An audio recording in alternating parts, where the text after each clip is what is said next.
ಎಲ್ಲವೂ ಕಾಂಟ್ರವರ್ಸಿ. ಹಾಡು ಕೇಳಿಬಿಟ್ಟು ಅಣ್ಣ ಅವರ ಕರ್ಕಶ ಕಂಠ. ಪಾರ್ವತಮ್ಮ ಆ ಭಾಷೆಯಲ್ಲಿ ಮಾತಾಡ್ತಾರೆ ಅಂತ ನಂಗೆ ಗೊತ್ತಾದ್ದೇ ಅಲ್ಲಿ. ನಾನು ಯಾವತ್ತಾದ್ರೂ ಒಂದು ದಿವಸ ಅವಕಾಶ ಸಿಕ್ಕಿದ್ರೆ ರಾಜ್ಕುಮಾರ್ ಹತ್ರ ಕ್ಷಮೆ ಕೇಳಬೇಕು ಅಂತ ಇದ್ದೆ.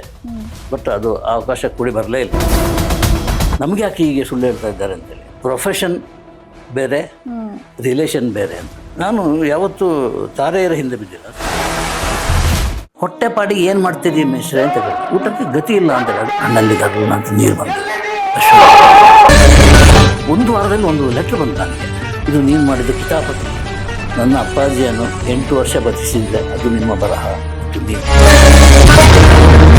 ಮತ್ತೆ ನಿಮ್ಮ ಅಂಕಣ ಯಾವತ್ತಾದ್ರೂ ನೀವು ಬರೆದಿರೋ ಅಂಕಣ ಕಾಂಟ್ರವರ್ಸಿ ಆಗಿದ್ದಿದೆಯಾ? ಎಲ್ಲವೂ ಕಾಂಟ್ರವರ್ಸಿ. ಅದ್ರಲ್ಲಿ ತುಂಬಾ ನೆನಪಾಗೋದು, ತುಂಬಾ ಕಾಡಿದ್ದು ನಿಮ್ಗೆ, ಈ ಕಾಂಟ್ರವರ್ಸಿ ಆಗಬಾರ್ದಿತ್ತು ಅಂತ ಅನಿಸಿದ್ದು ಒಂದೇ ಒಂದು ಅದು ಈಗಲೂ ನನ್ನ ಕಾಡುವಂಥ ಪ್ರಶ್ನೆ. ಅದು ಹಾಗೆ ಆಗಬಾರ್ದಿತ್ತು. ಅರಗಿಣಿಯಲ್ಲಿರುವಾಗ ಒಂದು ಐಟಮ್ ಬರೆದೆ. ಆಗ ಜೀವನಚೈತ್ರ ರಿಲೀಸ್ ಆಗಿತ್ತು. ಅದರಲ್ಲಿ ನಾದಮಯ ಹಾಡು ಇದೆಯಲ್ಲ, ಅದು ನನಗೆ ಆ ಟೈಮಿಗೆ ಯಾಕೆ ನನಗೆ ಒಂದು ಕರ್ಕಶ ಅಂತ ಅನ್ನಿಸ್ತು ಗೊತ್ತಿಲ್ಲ. ಹಾಡು ಕೇಳಿಬಿಟ್ಟು ಅಣ್ಣ ಅವರ ಕರ್ಕಶ ಕಂಠ ಅಂತ ಬರೆದೆ. ನನಗೆ ಈಗ ಅದನ್ನು ನಾನೇ ಬರ್ದನ ಅಂತ ಅನ್ನಿಸ್ತದೆ. ಆ ಹಾಡಿಗೆ ನ್ಯಾಷನಲ್ ಅವಾರ್ಡ್ ಕೂಡ ಅದು ಆಮೇಲೆ ಪ್ರಶ್ನೆ. ಅದು ಮಾರ್ಕೆಟಿಗೆ ಬಂತು, ದೊಡ್ಡ ಗಲಾಟೆ ಆಯಿತು. ಪಾರ್ವತಮ್ಮ ಫೋನ್ ಮಾಡಿ, ಪಾರ್ವತಮ್ಮ ಆ ಭಾಷೆಯಲ್ಲಿ ಮಾತಾಡ್ತಾರೆ ಅಂತ ನಂಗೆ ಗೊತ್ತಾದ್ದೇ ಅಲ್ಲಿ. ಅಂದರೆ ಇವರಿಗೆ, ನನಗೆ ಅಲ್ಲ, ಡೈರೆಕ್ಟರ್ ಅಲ್ಲ, ವೆಂಕಟೇಶ್ ಎಡಿಟರ್ ಓನರ್, ಅವರಿಗೆ ಬೈತಾರೆ ನೋಡ್ರಿ. ಇವರು ಎಕ್ಸ್ಪ್ರೆಷನ್ ನಂಗೆ ಗೊತ್ತಾಗುತ್ತೆ ವೆಂಕಟೇಶ್ ಅವರ. ಮತ್ತು ಉದಾಹರಣೆ ಕೇಳಿ ಅಂತೇಳಿ ನನಗೆ ಕೊಟ್ಟರು ಫೋನು. ಎಲ್ಲ ಸಂಸ್ಕೃತ ಅಂತ ಹೇಳ್ಬಾರ್ದು, ಆ ಭಾಷೆಯಲ್ಲೆಲ್ಲ ಬೈಲಿಕ್ಕೆ ಶುರು ಮಾಡಿಬಿಟ್ರು. ಬೇರೆ ಈಗ ಬೈಗಳು ಏನಿದೆ ಅದೆಲ್ಲ ಆಗಲೇ ಬೈದು ಬಿಟ್ಟಿದ್ರು. ಪಾರ್ವತಮ್ಮ, ನೀನೇನೋ ಎಡಿಟ್ರ, ನೀನು ಅವನು ಯಾವನೋ ಒಬ್ಬ ಬಂದು ಕೂತ್ಕೊಂಡು ಬರೀತಾನೆ ಅಂತ ಹೇಳ್ಬಿಟ್ಟು ಅದನ್ನು ಹಾಗೆ ಪ್ರಿಂಟ್ ಮಾಡೋದು, ಮೊದಲು ನೀನು ಅವನು ಕಳಿಸ್ಬಿಡು ಅಂತೇಳಿ. ಅಲ್ಲಿಂದ ಶುರುವಾದ ನಾನು ಅರಗಿಣಿ ಬಿಟ್ಟು ಹೋಗಲಿಕ್ಕೆ ಕಾರಣ ಆಗಿರು. ಅದು ನ್ಯಾಷನಲ್ ಅವಾರ್ಡ್ ಬಂತದ್ದು. ಆ ಬರೆದು ಪ್ರಿಂಟ್ ಆದ ಮೇಲೆ ನನಗೆ ಪಶ್ಚಾತ್ತಾಪ ಆಯಿತು. ನಾನು ಯಾವತ್ತಾದ್ರೂ ಒಂದು ದಿವಸ ಅವಕಾಶ ಸಿಕ್ಕಿದ್ರೆ ರಾಜ್ಕುಮಾರ್ ಹತ್ರ ಕ್ಷಮೆ ಕೇಳಬೇಕು ಅಂತ ಇದ್ದೆ. ಬಟ್ ಅದು ಆ ಅವಕಾಶ ಕೂಡಿ ಬರಲೇ ಬರಲಿಲ್ಲ. ಅವಾರ್ಡ್ ಬಂತಲ್ಲ, ಅವಾರ್ಡ್ ಬಂತು. ಇವತ್ತಿಗೆ ನಾನು ನಮ್ಮ ಮಿಸಸ್ ಗಾಯತ್ರಿ ವಾಕಿಂಗ್ ಹೋಗಿ ಒಂದು ಸುತ್ತ ಹಾಕಿ ನಮ್ಮ ಸಾರಕ್ಕಿ ಕೆರೆ ಅಲ್ಲಿ ಒಂದು ಬೆಂಚಲ್ಲಿ ಕೂತ್ಕೊಂಡು 4 ಹಾಡು ಕೇಳ್ತೀವಿ. ಆ 4 ಹಾಡಿನಲ್ಲಿ ಇದು ಪರ್ಮನೆಂಟ್ ನಾದಮಯ ಹಾಡು. ಇಷ್ಟವಾಗಿಲ್ಲ ಅಂತ ಹೇಳಿದವರು ಕರ್ಕಶ ಕಂಠದಲ್ಲಿ ನಾನು ಯಾವತ್ತು ಬರೆದಿದ್ನೋ ಇವತ್ತು ನಾನು ಅದನ್ನೇ ಕೇಳ್ತಾ ಇದ್ದೀನಿ. ಒಂದು ತಪ್ಪಾಗಿದೆ, ಜರ್ನಲಿಸ್ಟ್ ಯಾವ ತಪ್ಪ ಇಲ್ಲ, ನಾನು ತಪ್ಪು ಮಾಡಲಿಲ್ಲ ಅಂತೇಳಿ ವಾದಿಸೋದು. ಬಟ್ ನಂದು ತಪ್ಪಾಗಿದೆ, ಸೌಜನ್ಯದಿಂದ ಕೇಳ್ತಾ ಇದ್ದೀನಿ. ರಾಜ್ಕುಮಾರ್ ಎಲ್ಲಿದ್ರು ಕೂಡ ಈಗಲೂ ಅಷ್ಟೇ ಕ್ಷಮೆ ಕೇಳ್ತಾ ಇದ್ದೀನಿ. ನಾನು ಬಂದದಕ್ಕೆ ಕ್ಷಮಿಸಿರ್ತಾರೆ ಅನ್ಸುತ್ತೆ. ಮತ್ತೆ ಪಾರ್ವತಮ್ಮ ಅವ್ರ ಬಗ್ಗೆ ನೀವು ಹೇಳೋದಾದ್ರೆ, ತುಂಬಾ ದಿಟ್ಟ ಮಹಿಳೆ. ಕನ್ನಡ ಚಿತ್ರರಂಗದಲ್ಲಿ ಅವ್ರ ಒಂದು ಧ್ವನಿ ಎಲ್ಲಾ ಕಡೆ ಕೇಳಿಸ್ತಾ ಇರ್ತಿತ್ತು ಅಂತ ಹೇಳ್ತಾರೆ. ಅದ್ರ ಬಗ್ಗೆ ನೀವು ಹೇಳೋದಾದ್ರೆ? ಅದು ವಜ್ರೇಶ್ವರಿನೇ, ಪಾರ್ವತಮ್ಮ ಅಲ್ಲ. ಗಾಂಧಿನಗರದಲ್ಲಿ ವಜ್ರೇಶ್ವರಿ ಅಂತ ಒಂದು ಇದ್ರೆ ಅದು ಪಾರ್ವತಮ್ಮ ರಾಜ್ಕುಮಾರ್. ಥ್ಯಾಂಕ್ಸ್. ನನಗೆ ಒಂದು ಇದು ಕಾಣ್ತದೆ, ಮಗು ಒಂದು ಕಡೆಯಲ್ಲೇ ಪುನೀತ್, ಮಗು ಒಂದು ಕಡೆಯಲ್ಲಿ ಪುಸ್ತಕ. ಎಷ್ಟು ಪುಸ್ತಕ ಓದ್ತಾರೆ ಗೊತ್ತಾ ಪಾರ್ವತಮ್ಮ, ತುಂಬಾ ಪುಸ್ತಕ ಓದ್ತಾರೆ. ಹಾಗೆ ಈ ಭಗವಾನ್ ಸಿನಿಮಾ ಮಾಡಿರೋದು ಅವರು ಆಯ್ಕೆ ಮಾಡಿಕೊಂಡ ಪುಸ್ತಕ, ಕಾದಂಬರಿಯನ್ನು ಆಧಾರ ಮಾಡಿಕೊಂಡ ಅಂತ ಪಾರ್ವತಮ್ಮ ಅವರು. ಅಂದರೆ ಅವರ ರಾಜ್ಕುಮಾರ್ ಸಿನಿಮಾ ಡಿಸ್ಟ್ರಿಬ್ಯೂಟರ್ಗೆಲ್ಲ ಕೊಡ್ತಾ ಇದ್ರು. ಸಿನಿಮಾ ಮಾಡಿ ಡಿಸ್ಟ್ರಿಬ್ಯೂಷನ್ ಕೊಟ್ಬಿಡೋದು. ಅವರು ಇಲ್ಲ ಚೆನ್ನಾಗಿ ಓಡಲಿ, ಸೂಪರ್ ಹಿಟ್, 100 days 200 ದಿನ 300 ದಿನ ಓಡಿದೆಲ್ಲ, ಇಲ್ಲ ಓಡಿದೆ ದುಡ್ಡು ಬರಲಿಲ್ಲ ಅಂತ ಹೇಳ್ತಾ ಇದ್ರು. ಆಗ ಪಾರ್ವತಮ್ಮನ ಶುರುವಾದರೆ ಇಲ್ಲ ದುಡ್ಡು ಬರ್ತಾ ಇದೆ, ಎಲ್ಲ ಕಡೆಯಿಂದ ಕಲೆಕ್ಷನ್ ಅದರ ಕಲೆಕ್ಟ್ ಮಾಡಿದ್ರು. ಕಲೆಕ್ಷನ್ ಹೇಗಿದೆ ಅಂತೇಳಿ ನೋಡಿದಾಗ ಸೂಪರ್ ಹಿಟ್, ದುಡ್ಡು ಸಂಗ್ರಹದಲ್ಲಿ ಕೂಡ ತುಂಬ ಸೂಪರ್ ಹಿಟ್ ಆಗಿದೆ. ನಮಗೆ ಯಾಕೆ ಹೀಗೆ ಸುಳ್ಳು ಹೇಳ್ತಾ ಇದ್ದಾರೆ ಅಂತೇಳಿ ಅಲ್ಲಿಂದ ಶುರು ಅದು ವಜ್ರೇಶ್ವರಿ ಕಂಬೈನ್ಸ್, ನಾವೇ ಡಿಸ್ಟ್ರಿಬ್ಯೂಷನ್ ಮಾಡ್ತೇವೆ ಅಂತೇಳಿ. ಅದು ಪಾರ್ವತಮ್ಮನ ಸಾಧನೆ. ಅಲ್ಲಿಂದ ಶುರು ಆಯಿತು. ದೊಡ್ಡ ಕುಟುಂಬ, ಹೌದು, ಮಕ್ಕಳು ಕೂಡ ಎಲ್ಲ. ಅದು ದೊಡ್ಡ ಮನೆ ಅಂತೇಳಿ ಹೇಳೋದೇ ಆ ಕಾರಣಕ್ಕೆ. ಎಲ್ಲ ಮಕ್ಕಳು, ಎಲ್ಲ ಸೊಸೆಯಂದರು, ಎಲ್ಲ ಪುಳ್ಳಿ ಅದಂದರೆ ಮೊಮ್ಮಕ್ಕಳೆಲ್ಲ ಅಲ್ಲಿ ಓಡಾಡ್ತಿದ್ದ ಜಾಗ ಅದು. ಮಕ್ಕಳ ಜೊತೆ ಮಕ್ಕಳಾಗಿರುವಂಥ ರಾಜ್ಕುಮಾರ್ ಅದು. ಅಲ್ಲಿಂದ ಪಾರ್ವತಮ್ಮ ನನಗೊಂದು ಈ ಮೀಟು ಅಂತ ಒಂದು ಬಂತಲ್ಲ, ಅದು ನನಗೆ ಒಂದು ತಲೆಗೆ ಪಾರ್ವತಮ್ಮ ಒಂದು ಪ್ರಶ್ನೆ ಕೇಳಬೇಕು ಅಂತ ಒಂದ್ಸಲ ಕೇಳಿದೆ. ಈ ಇದೆಲ್ಲ ಇರ್ತದಲ್ಲ, ಮೀಟು ಅದು ಇದೆಲ್ಲ ಬಂತಲ್ಲ, ಬರ್ತಾ ಇದೆ. ಅಣ್ಣವರಿಗೇನು ಅಂಥದ್ದೆಲ್ಲ ಬರಲಿಲ್ಲ ಸಮಸ್ಯೆ ಅಂತೇಳಿ. ಭಾರತಮ್ಮ ಗೊತ್ತು, ನಿಮ್ಮ ಉದ್ದೇಶ ಗೊತ್ತು. ಅಂದರೆ ಮಾಧವಿನ ಅಪ್ಕೊಂಡಾಗ, ಅಂಬಿಕಾನ ಎಳ್ಕೊಂಡಾಗ ಇದು ತಾನೇ ನೀವು ಕೇಳ್ತಾ ಇರೋದು. ಅದು ಹೆಂಗೆ ಹೇಳಿದಿರಿ? ನಾನು ಅದೆಲ್ಲ ಯೋಚನೆ ಮಾಡಿ ಹೇಳಿದಲ್ಲ. ನನಗೆ ಗೊತ್ತು ನೀವು ಪತ್ರಕರ್ತರು ಯಾವ ರೀತಿಯಲ್ಲಿ ಯೋಚನೆ ಮಾಡ್ತಾ ಇದ್ದಾರೆ ಅಂತೇಳಿ. ಹೌದು, ಬಟ್ ಏನಂದರೆ ಪ್ರೊಫೆಷನ್ ಬೇರೆ, ರಿಲೇಷನ್ ಬೇರೆ ಅಂತ. ಒಂದೇ ಮಾತು, ಪ್ರೊಫೆಷನ್ ಬೇರೆ, ರಿಲೇಷನ್ ಬೇರೆ. ಅವರು ನನ್ನ ಪತಿ, ಅವರು ನನ್ನ ಗಂಡ, ನಾನು ಅವರನ್ನು ಅರ್ಥ ಮಾಡ್ಕೊಂಡಿದ್ದೀನಿ. ಯಾರನ್ನೇ ಅದು ಡೈರೆಕ್ಟ್ರ ಮೇರೆಗೆ ನಾನು ಅವ್ರು ಅಪ್ಕೊಳ್ಳೋದಾಗಲಿ, ಮುದ್ದಿಸೋದಾಗಲಿ ಅಥವಾ ಮರ ಸುತ್ತೋದಾಗಲಿ, ಇದು ಡೈರೆಕ್ಟ್ರ್ ಹೇಳಿದಾಗೆ ಅವ್ರು ಮಾಡ್ತಾರೆ. ಮನೆಗೆ ಬಂದಾಗ ನಾನು ನಾಯಿ ಅಂತ ಹೇಳ್ತಿದ್ದ ಭಾರತಮ್ಮ. ಅಂದರೆ ಈಗ ಸುಮ್ಮನೆ ಟಚ್ ಮಾಡಿದ್ದಕ್ಕೆ ಮೀಟು ಅಂತ ಹೇಳಿ ಗಲಾಟೆ ಮಾಡಿಬಿಡ್ತಾರೆ. ಅದೇ ತಾನೇ ಅರ್ಜುನ್ ಸರ್ಜಾಗ ಅದು ಪಾಪ ಅಲ್ಲ ಅಂತೇಳಿ ಆಯ್ತು, ಅದು ಬಿದ್ದೋಯ್ತು. ಬಟ್ ಅಲ್ಲಿವರೆಗೆ ಸಫರಾದ್ದು ಅಂಥದ್ದೇನಾದರೂ ರಾಜ್ಕುಮಾರ್ಗೆ ಆಗಿದ್ರೆ ಅಂತ ನನ್ನ ಕುತೂಹಲ. ಇಲ್ಲ, ಅದಕ್ಕೆ ಪಾರ್ವತಮ್ಮ ಬಿಡಲಿಲ್ಲ. ಅಷ್ಟು ಸ್ಟ್ರಾಂಗ್ ಮಹಿಳೆ. ಇವತ್ತಿಗೂ ಪಾರ್ವತಮ್ಮ ಇಂಡಸ್ಟ್ರಿಯಲ್ಲಿ ಪಾರ್ವತಮ್ಮನಾಗಿ ಹುಡ್ಕೊಂಡಿದ್ದಾರೆ. ಯಾರೇ ಹತ್ರ ಒಬ್ಬ ಪ್ರೊಡ್ಯೂಸರ್ ಆಗಿ ಲೇಡಿ ಯಾರಾದ್ರು ಬರೋದಿದ್ರೆ ಏನಾಗಬೇಕು ಅಂತ ಹೇಳಿದ್ರೆ ನಾನು ಪಾರ್ವತಮ್ಮ ಆಗಬೇಕು ಅಂತೇಳಿ. ಯಾವ ರೀತಿ ಒಬ್ಬ ನಟಿ ಬಂದರೆ ಯಾವ ರೀತಿ ನಟಿಯಾಗಿ ಹೆಸರು ಮಾಡಬೇಕು ಅಂತ ಹೇಳಿದರೆ ಕಲ್ಪನಾ ಅಂತ ಹೇಳ್ತಾರೆ. ಸೊ ಅದು ಅವರವರು ಪಡ್ಕೊಂಡು ಬಂದಂಥ ಗ್ರ್ಯಾಂಡ್ ಇದು ಇಮೇಜ್. ಹೌದು.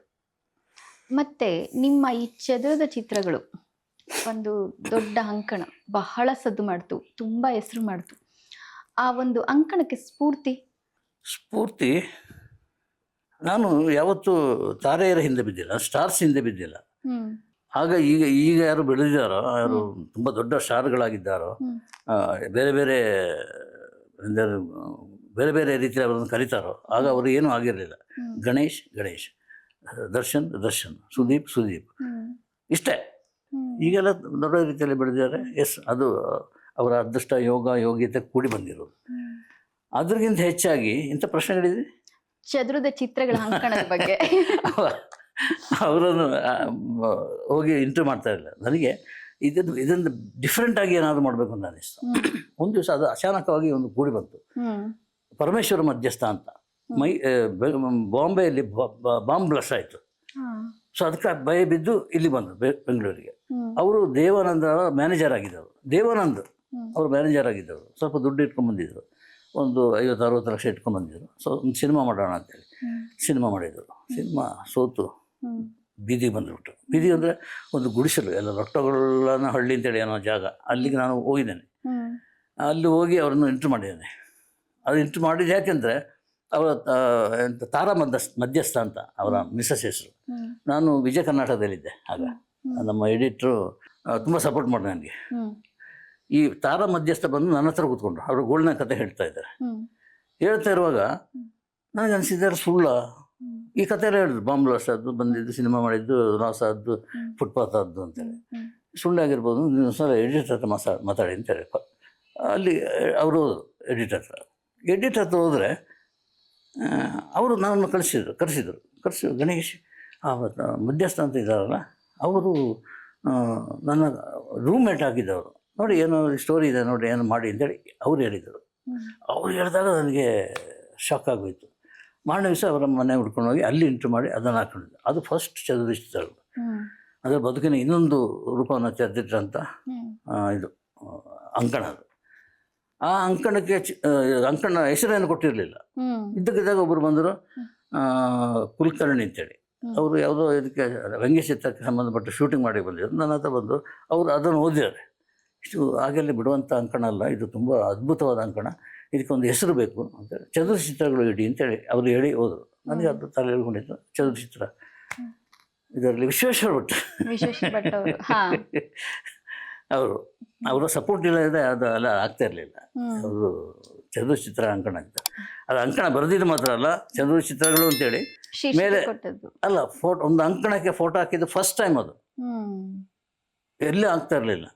ಅಂಕಣಕ್ಕೆ ನನ್ನ ಫೋಟೋ ಹಾಕಿದ್ದು ಮತ್ತೆ ಎಲ್ಲ ಪತ್ರಿಕೆಯಲ್ಲಿ ಫೋಟೋ ಬರಲಿಕ್ಕೆ ಶುರು ಆಯಿತು. ಅಲ್ಲಿಂದ ಶುರು ಆದ ಚದುರ ಚಿತ್ರಗಳು. ಆ ಚದುರ ಚಿತ್ರಗಳಲ್ಲಿ ನಿಮಗೆ ತುಂಬ ಕಾಡಿದಂಥ ಯಾವುದಾದ್ರೂ ಒಂದೆರಡು ವ್ಯಕ್ತಿಗಳು ಮತ್ತೆ ಅವ್ರ ಜೀವನಕ್ಕೆ ಬದಲಾವಣೆ ಕಂಡದ್ದು ನಿಮಗೆ ನೆನಪು ಮಾಡ್ಕೊಳ್ಳೋದಾದ್ರೆ? ಅಶ್ವಥ್ ಅಶ್ವಥ್ ಮೇಷ್ಟ್ರು ಚಾಮಯ ಮೇಷ್ಟ್ರು, ರಾಮಾಚಾರ್ಯ ಚಾಮಯ ಮೇಷ್ಟ್ರು. ಚದುರಿದ ಚಿತ್ರಾಂಕಣದಲ್ಲಿ ನನಗೆ ಖುಷಿ ಆದ್ದು ಅಂತ ಹೇಳಲಿಕ್ಕಾಗಲ್ಲ. ಬಟ್ ಸೂಪರ್ ಡೂಪರ್ ಹಿಟ್ ಆಗಿರೋದು ಅಭಿಮಾನಿಗಳಿಂದ, ಅಂದರೆ ಓದುಗ ಅಭಿಮಾನಿಗಳಿಂದ. ಅದು KS ಅಶ್ವತ್ಥಿಗೆ ಸಂಬಂಧಪಟ್ಟು. ಅಶ್ವತ್ತು ಒಂದು ದಿವಸ ಮೈಸೂರಿಗೆ ಹೋಗಿದ್ದೆ, ಒಂದು ಸಲ ನೋಡ್ಬಿಡೋಣ. ಆಗ ಅಶ್ವಥ್ ಅವರು ಒಂದು 5 ವರ್ಷ ಬಿಡು ತಗೊಂಡಿದ್ರು, ಆ್ಯಕ್ಟ್ ಮಾಡಲ್ಲ ಇನ್ನು ಮುಂದೆ ಅಂತೇಳಿ ಬಿಟ್ಟು ಬಂದಿದ್ರು ಇಂಡಸ್ಟ್ರಿಯನ್ನೇ. ಮನೇಲಿ ಕೂತ್ಕೊಂಡಿದ್ದಾರೆ, ನೋಡಿಬಿಡೋಣ ಹೇಗಿದ್ದಾರೆ ಅಶ್ವಥ್ ಅಂತ ಹೋದಾಗ ಮಲ್ಕೊಂಡಿದ್ರು ಒಳಗೆ. ನಾನು ಅಲ್ಲಿ ಕೂತ್ಕೊಂಡಿದ್ದೆ. ಎಲ್ಲ ಮನೆಯೆಲ್ಲ ನೋಡ್ತಾನೆ, ಎಲ್ಲ ಗಲೀಜಾಗಿದೆ, ಎಂಥ ಮನೆ, ಯಾರು ಸ್ವಂತ ಮನೆ ಇಟ್ಟ ರೀತಿ ಸರಿ ಇಲ್ಲ ಅಂತೇಳಿ ನನಗೆ ಅನ್ನಿಸ್ತು. ಅಷ್ಟರಲ್ಲಿ ಬಂದರು. ಹೊಟ್ಟೆ ಡುಬ್ಬಾಗಿದೆ, ನಡಿಲಿಕ್ಕಾಗಲ್ಲ, ಮೆಲ್ಲಗೆ ಬರ್ತಾ ಇದ್ದಾರೆ ಅಶ್ವತ್. ಯಾರೂ ವಾಯ್ಸ್ ಇದೆ, ಅದು ಇದು ಚಾಮಯ ಮೇಷ್ಟ್ರ ಅದೇ ವಾಯ್ಸ್ ಮಾತ್ರ ಹಾಗೇ ಇತ್ತು. ಬಂದು ಕೂರಿಸಿದ್ರು, ಶಂಕರ್ ಅಶ್ವಥ್ ಬಂದು ಕೂರಿಸಿದ್ರು ಒಂದು ಚೇರ್ ಮೇಲೆ ಕೂತ್ಕೊಂಡು. ನಾನು ಗಣೇಶ್ ಕಾಸರಗೋಡ ಅಂತ ಕೇಳಿದ್ದೇನಪ್ಪ ಹೆಸರು, ಏನು ಬಂದಿದ್ದು. ಏನಿಲ್ಲ, ನೀವು ರಿಟೈರ್ಡ್ ಆಗಿಬಿಟ್ಟಿದ್ದೀರಿ, ಏನು ಸರ್ ನೀವು ಇಷ್ಟು ದೊಡ್ಡ ನಟರು ರಿಟೈರ್ಡ್ ಆಗಿಬಿಟ್ಟು ಇಲ್ಲಿ ಕೂತ್ಕೊಂಡ್ರೆ ಹೇಗೆ, ನಮ್ಮಂಥ ಅಭಿಮಾನಿಗಳು ಹೇಗೆ ಇದು ಹಾಗೆ ಕ್ಯಾಶುವಲ್ ಆಗಿ ಮಾತಾಡ್ತಾ ನನಗೆ ಅನ್ನಿಸ್ತು ಅವ್ರು ಹೇಗಿದೆ ಲೈಫು ಅಂತೇಳಿ. ಕೇಳಿದೆ, ನೀವು ಹೇಗಿದ್ದೀರಿ ಸರ್? ಗೊತ್ತಾಗಿಲ್ಲ ಅವ್ರಿಗೆ. ಹೇಗಿದ್ದಾರೆ ಅಂದರೆ ಆರಾಮಾಗಿದ್ದೇನೆ ಅಂತ. ಆರೋಗ್ಯ ಸ್ವಲ್ಪ ಕೈ ಕೊಟ್ಟಿದೆ ಯಥಾ ಪ್ರಕಾರ, ಮಂಡಿ ನೋವು ಅದು ಹಿರಿಯರು ಹೇಳ್ತಾರಲ್ಲ ಅಂತ ಹೇಳಿದರು. ಹೇಳಿದಾಗ ಅಲ್ಲ ನೀವು ನಿಮ್ಮ ಜೀವನ ಹೇಗೆ ಹೋಗ್ತಾ ಇದೆ ಅದು ಅರ್ಥ ಆಗಿಲ್ಲ. ಹೊಟ್ಟೆಪಾಡಿಗೆ ಏನು ಮಾಡ್ತೀರಿ ಮೇಷ್ಟ್ರೆ ಅಂತ ಕೇಳಿದೆ. ಹಾಗೆ ಅರ್ಥ ಆಯಿತು. ಕಣ್ಣಲ್ಲಿ ಗರಲ್ಲ ಅಂತ ನೀರು ಬಂದು ಅಶ್ವತ್ತು ಅರ್ಥ ಆಯಿತು ನೀನು ಕೇಳಿದ ಪ್ರಶ್ನೆ ಏನು ಅಂತ. ನೋಡಪ್ಪ, ನಾನು ನನ್ನ ಸಂಪಾದನೆಯನ್ನು ಒಂದಷ್ಟು ಬ್ಯಾಂಕಲ್ಲಿ ಇಟ್ಟಿದ್ದೆ, ಅದರ ಬಡ್ಡಿಯಲ್ಲಿ ಜೀವನ ಮಾಡ್ತಾ ಇದ್ದೇನೆ. ಅಂದರೆ ಬೇರೆ ಸಂಪಾದನೆ ಇಲ್ವಲ್ಲ, ನಾನು ರಿಟೈರ್ ಆಗಿಬಿಟ್ಟಿದ್ದೀನಿ. ಸೊ ಅದರಲ್ಲಿ ಜೀವನ ಮಾಡ್ತಾಯಿದ್ದೆ. ಅದು 12% ಇತ್ತು ಬಡ್ಡಿ ಇಂಟ್ರೆಸ್ಟ್. ಅದು ಬರ್ತಾ ಇರುವಾಗ 3 ಊಟ ಮಾಡ್ತಾಯಿದ್ವಿ, 3 ಹೊತ್ತು ಊಟ. ಅದು ಇಳಿದು 7.5% ಇಳೀತು. ಸೊ ನಾನು ಸೊಸೆಯನ್ನು ಅಂದರೆ ಮಗಳಾಗೆ ನೋಡ್ಕೊಳ್ತಿದ್ದ ಸೊಸೆಯನ್ನು ಕರೆದು ಹೇಳಿದೆ, ಇನ್ನು ಮುಂದೆ ನೋಡಮ್ಮ 2 ಊಟ ಸಾಕು, 2 ಹೊತ್ತು ಊಟ, 3ನೇ ಹೊತ್ತು ಇಲ್ಲ, ನಮ್ಮ ಸಂಪಾದನೆ ಇಲ್ಲ ಅಂತೇಳಿ. ನನಗೆ ದೊಡ್ಡ ಶಾಕ್ ಆಗಿಬಿಡ್ತು. ಎಂಥ ನಾಟ! ನಾವು ಬಾಲ್ಯದಲ್ಲಿ ಚಡ್ಡಿ ಹಾಕ್ಕೊಂಡು ಮುಂದೆ ಕೂತ್ಕೊಂಡು ನೋಡ್ತಾ ಇದ್ದ ಸಿನಿಮಾದ ನಟ ಅವರು. ಅಂಥವರು ಹೊಟ್ಟೆಪಾಡು ಮಾಡಲಿಕ್ಕೆ ದುಡ್ಡಿಲ್ಲ ಅಂದರೆ ಏನಂತ, ಊಟಕ್ಕೆ ದುಡ್ಡಿಲ್ಲ ಅಂತ, ಊಟಕ್ಕೆ ಗತಿ ಇಲ್ಲ ಅಂತೇಳಿ. ಅದೇ ನನಗೆ ಶಾಕ್ನ ಸಾರ್ ನಾನು ಬರ್ತೇನೆ ಅಂತೇಳಿದ್ದು. ಬಂದ್ಬಿಟ್ಟೆ. ವಿಜಯ ಕರ್ನಾಟಕದಲ್ಲಿ ದೊಡ್ಡದಾಗಿ ಫ್ರಂಟ್ ಪೇಜ್ ದೊಡ್ಡ ಆರ್ಟಿಕಲ್ ಬರೆದಿದೆ. ಸಂಧ್ಯಾ ಕಾಲದ ಅದೇನೋ ಟೈಟಲ್ ಕೊಟ್ಬಿಟ್ಟು ಬರೆದೆ. 1 ವಾರದಲ್ಲಿ ಒಂದು ಲೆಟ್ರ್ ಬಂತು ನನಗೆ.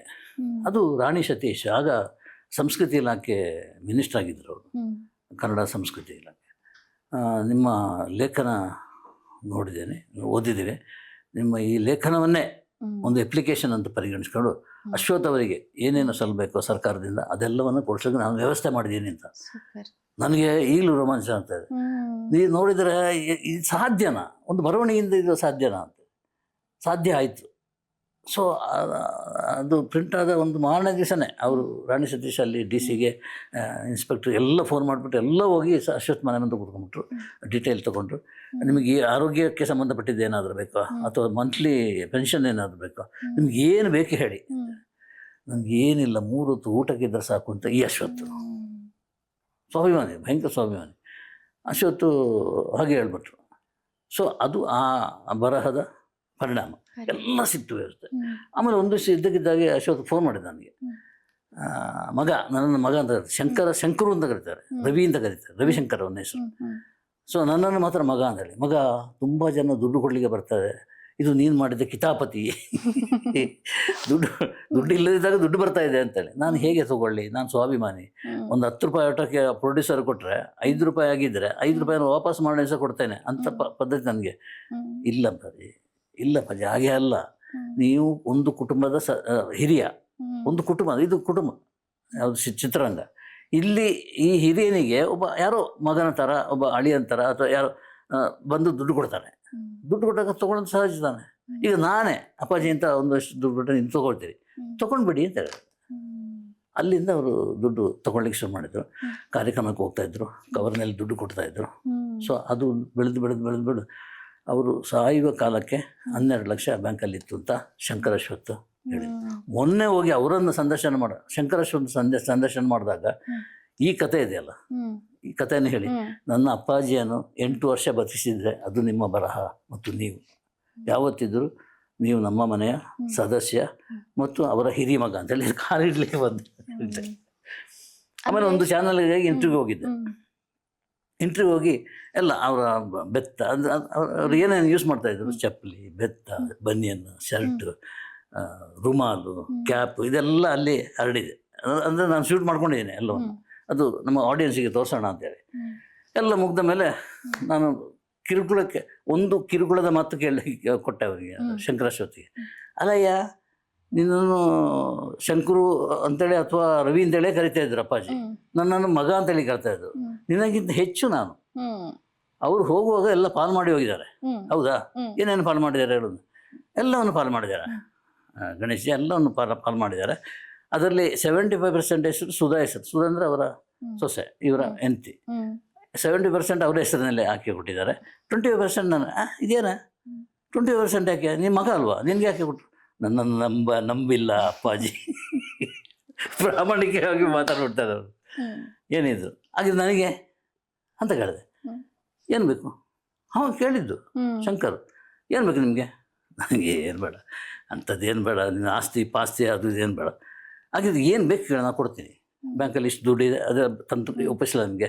ಮನೆ ಇದೆ, ಒಂದು ಭಾಗ ಕೊಟ್ಟುಬಿಟ್ರ, ನಮ್ಮ ವಾಸ ಕೆಲಸ ಅದನ್ನು ಬಿಟ್ಟು ಹಿಂಗೆಲ್ಲ ಮಾತಾಡಿಬಿಟ್ಟ. ನನಗೆ ಏನು ಬೇಡ, ನನಗೆ ಒಂದು ನೆನಪಿಗೆ ಬಿಡುವಂಥದ್ದು ಏನಾದ್ರು ಬೇಕು ಅಂತ ಅಲ್ಲೆಲ್ಲ ಹುಡುಕಾಡಿದೆ. ಬೆತ್ತ ಹಿಡಿಯೋಷ್ಟು ವಯಸ್ಸಾಗಿರಲಿಲ್ಲ ನನಗೆ, ಅದು ಬೇಡ. ಇನ್ನೇನು ಅವರ ಹಾರ, ಫಲಕ, ಅದು ಯಾವುದೂ ಬೇಕಾಗಿರಲಿಲ್ಲ. ಅಲ್ಲಿ ಒಂದು ನನ್ನ ಕಣ್ಣಿಗೆ ಬಿತ್ತು, ಅದು ಈ ಕ್ಯಾಪ್. ತಗೊಂಡಿದ್ದೀರಾ ಇಲ್ಲಿ? ಇದು ಅಶ್ವಥ್ ಅವರು? ಇದು ಅಶ್ವಥ್. ಒಂದೇ ಒಂದು ದಿವಸ ಅವರು ಹಾಕಿ ವಾಕಿಂಗ್ ಮಾಡಿದ ಕ್ಯಾಪ್ ಇದು. ಇದು ನನಗೆ ಬೇಕು ಅಂತೇಳಿ ತಗೊಳ್ಳೋಣ. ಅದು ತುಂಬಾ ಖುಷಿ ಆಯ್ತು ಇವತ್ತು ನಮ್ಮ ಸಂದರ್ಶನದಲ್ಲಿ ಅವರ ಒಂದು ತಗೊಂಡು ಬಂದೆ. ಇದು ಯಾವಾಗಲೂ ನನ್ನ ಜೊತೆ ಇರ್ತದೆ.